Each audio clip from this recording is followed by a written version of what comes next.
Can't be in the Navy. I had the next best job. It was just wonderful. And then let me mention next to last, Pennsylvanians.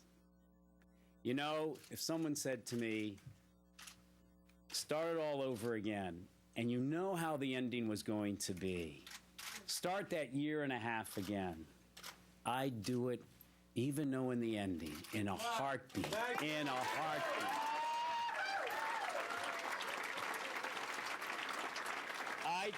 I can't tell you what I learned. I just can't even begin to tell you what I learned. Pennsylvanians, there's something. They care. They desire to believe again. And they love America.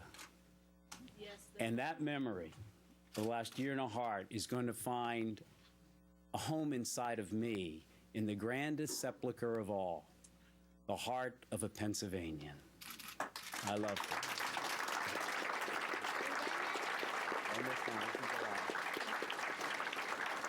And then, you know, it was really tough for me going around with my wife. And Mommy. And you. You didn't keep the house clean. And I'll tell you, things are changing tomorrow for me. Cleaning out the den. Cleaning out the den. You know, I used to go, I said it was really hard for me as I went around with my wife, because after every event, someone would say, Joe, if she was running, you could win. You know, I proposed to her, and 8 years later, she said yes. Persistence, hard work on my part, don't you think? I love it. And now... Well, she did say yes for 48 years, but then you didn't want her. And now, the best part. It is to our... This is why I got in, Alex. And now the best part. If you don't mind. That's right. It is now Alex time. Thank you, everybody. The conclusion of the Pennsylvania Senate race going to the Republican Pat Toomey over Joe Sestak. And apart from that touching scene, explain Pennsylvania politics tonight. Well, that was Mr. Smith doesn't get to go to Washington this time. Great family scene there. Both candidates seemed normal. Maybe because I'm from Pennsylvania, they seem like normal people, both of them. And Toomey will be all right. I mean, he's a very conservative guy. He did, as you say, got a lot of money from big corporations. He's a club for growth. They're not just a populist at all.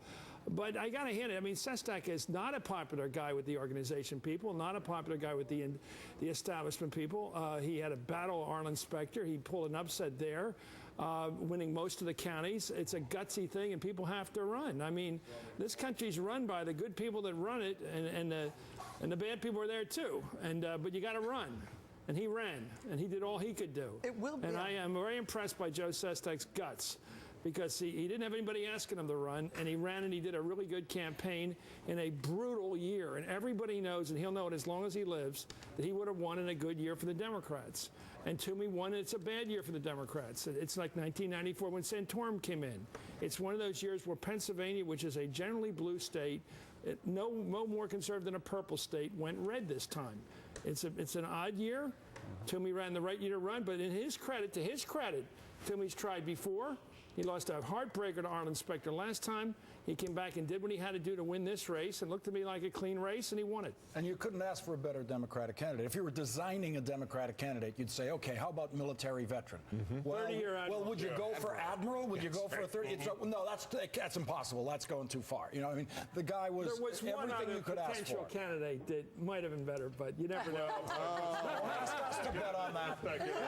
Can I mention one other race very quickly? In South Carolina, Tim Scott, African-American Republican, was elected to Congress. I think it's the first black Republican to be elected to Congress from a Deep South state.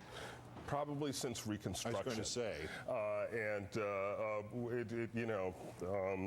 The past shall be, everything old shall be new again. Right. My great-grandfather was a great wheeler dealer in Republican Party politics in South Carolina, because that used to be the party, after Lincoln and everything, and it kind of lost its way in terms of African Americans at some point. But You mean the Southern strategy didn't include your family? Right. no, they didn't. We weren't on the mailing list. We should also They have just the really Indian weren't. American governor in South Carolina as well on the Republican side. Exactly. All right, now We what just still saw has John to be Spratt lose, by the way. but what we still have to address is the uncounted votes in the 4 remaining senatorial races that are so key to firm control of the Senate. Chuck Todd has been covering tonight's elections by the numbers and will literally map that out for us. Chuck? I will do just that. Let's go to the Senate, and we've got these, as you know, these uncalled races, Colorado and Michael Bennet. Show you this vote split right here.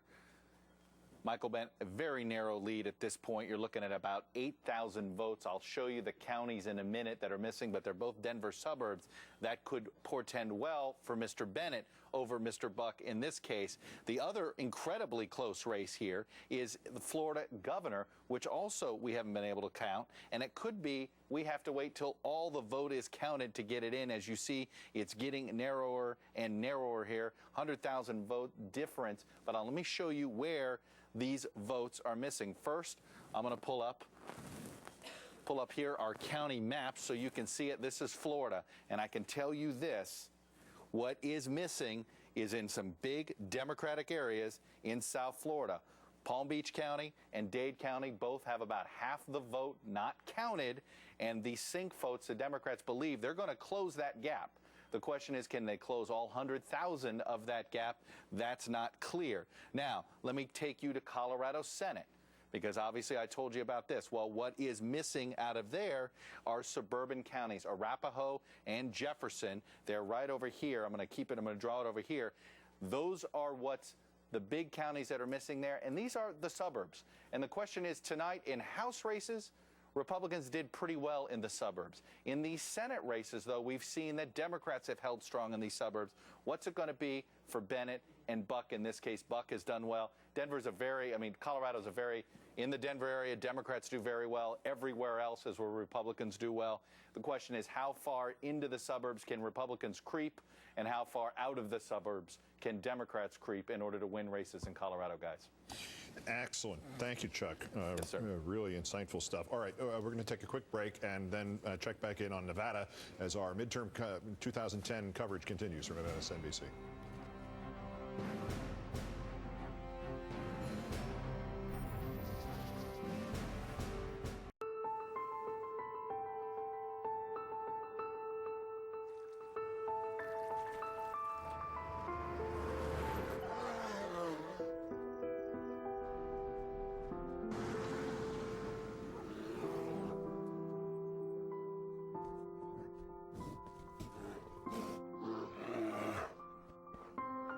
Introducing the 100% electric Nissan Leaf.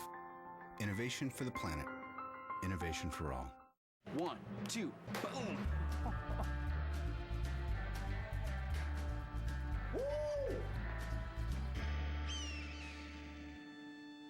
One, two. Hello,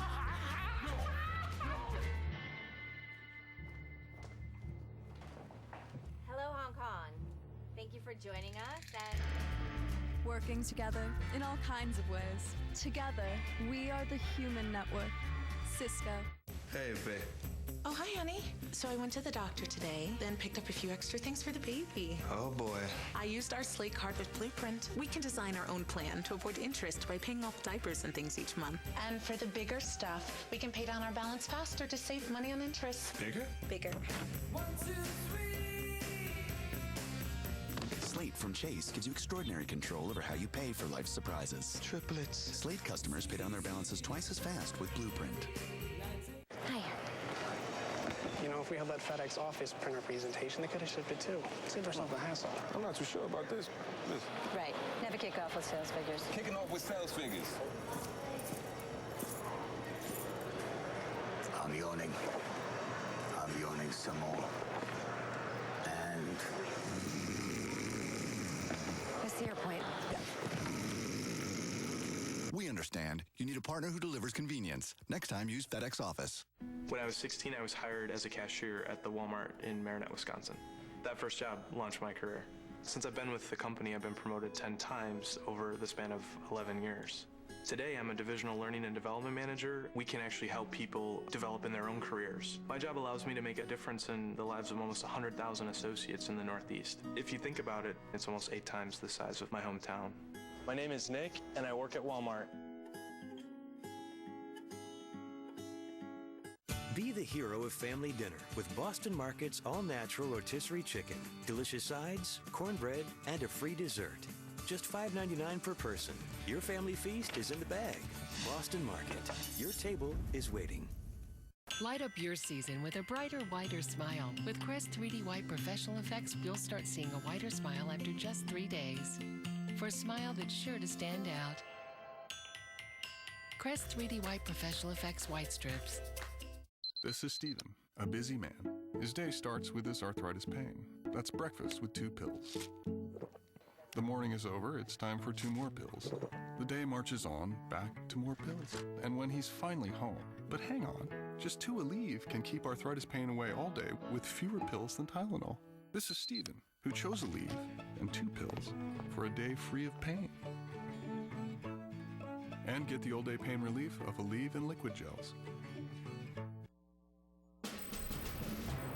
And now 70% of the vote in the rural counties are beginning to report, and Harry Reid is maintaining still a 6 percentage point lead over Sharon Angle, the Tea Party Republican, challenging him, the Senate Democratic leader. It's not comfortable. It's too early to call. It's 6% with only 30% left to come in. That would have to be an awful lot on the 30% to come in to change that. Too early to call also in Washington. Patty Murray clinging to a 2-point lead with 46% yet to be counted in the state of Washington. And at the Colorado Senate, where if you were with us before the break, you heard Chuck Todd explaining what has not been counted and why the Ken Buck trailing Michael Bennet by 10,000 votes may not be as big as it will be. The suburban counties, a lot of suburban counties still to be counted in Colorado. So those are the 3 in Alaska. Of course, we don't know yet anything, have nothing at this point. The 48 Democrats firm plus the 2 independents, Sanders and Lieberman, gives the Democrats nominal control, maintenance of the House, and 1 more victory in one of those 4 outstanding races, like in Nevada, where NBC News is now projecting Harry Reid will hold on to his Senate seat and defeat Sharon Angle, the perhaps embodiment of the Tea Party. That's a governor's race also in Brian Sandoval, the Republican. We have that. Is the Harry Reid data is correct. We just don't have the gray. Here it comes. All right. It's not official till you see the computerized picture.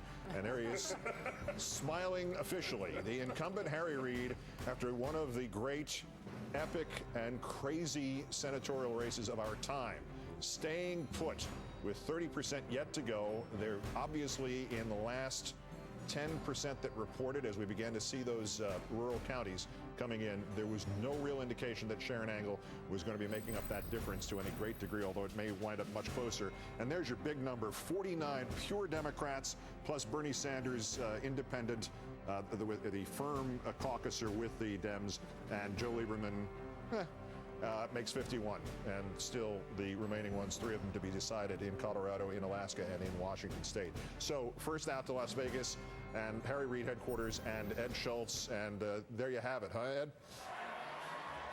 Well, Keith, this place has absolutely erupted when you called it. This has been a tough night for the Democrats, but we are pretty much on an island of happiness here. It is amazing the effort that was put forth to defeat Harry Reid, but the old boxer, the old fighter, on a night where the Democrats seem to have not a whole lot of fight across the country, he had one last big political swing, and Harry Reid is going to go back to the United States Senate as the Senate Majority Leader. He is very well liked by his colleagues. He has immense respect. As I said earlier tonight, I had 3 phone calls from senators who thought that this really was going to be a pivotal race for them to keep their cohesiveness and there might have been some infighting that had broken out had Harry not win this. I was going to tell you just before you called it that it was really going to take a catastrophic defeat, a catastrophic collapse in the rural area for Sharon Angle to make up what Harry had gained. We were just told that all of the early votes have